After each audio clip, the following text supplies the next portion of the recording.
पाकिस्तानकडून होणारी फायरिंग रात्री 10 पासून बंद। जम्मू काश्मीर सीमेवर रात्रभर शांतता। पंजाब, गुजरात, राजस्थान सीमेवर सुद्धा शांती। युद्धबंदीच्या निर्णयानंतर पाकिस्तानकडून अवघ्या 3 तासात शस्त्रसंधीचं उल्लंघन। काल रात्री जम्मू काश्मीरच्या काही भागात गोळीबार। भारताच्या चोख प्रत्युत्तरानंतर पाकिस्तानची माघार। युद्धबंदीनंतरही काल रात्री 8 ते 10 वाजताच्या दरम्यान पाकिस्तानकडून भारतातील 9 ठिकाणी ड्रोन हल्ल्याचा प्रयत्न। भारतीय सैन्य दलानं सगळे ड्रोन पाडले।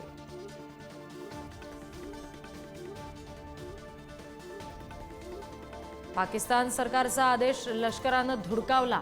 शस्त्रसंधीचं उल्लंघन केल्यानं पाकिस्तान सरकार आणि लष्करातील बेबनाव उघड। मध्यस्थी करणारे डोनाल्ड ट्रम्प तोंडघशी।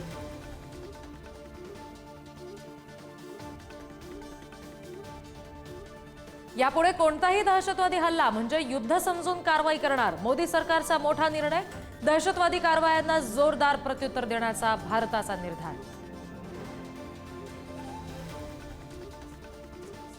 जगाला हेवा वाटेल असं ज्ञानपीठ आळंदीत उभारणार। मुख्यमंत्री फडणवीसांची घोषणा।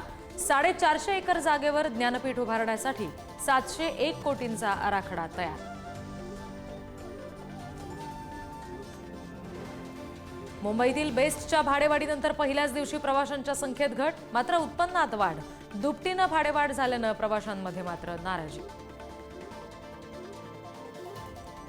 महाराष्ट्रामध्ये पुढील 2 ते 3 दिवस अवकाळी पावसाचा इशारा। कोकण, मध्य महाराष्ट्र, मराठवाडा आणि विदर्भातील विविध जिल्ह्यांमध्ये वादळी वाऱ्यासह पाऊस आणि गारपिटीची शक्यता।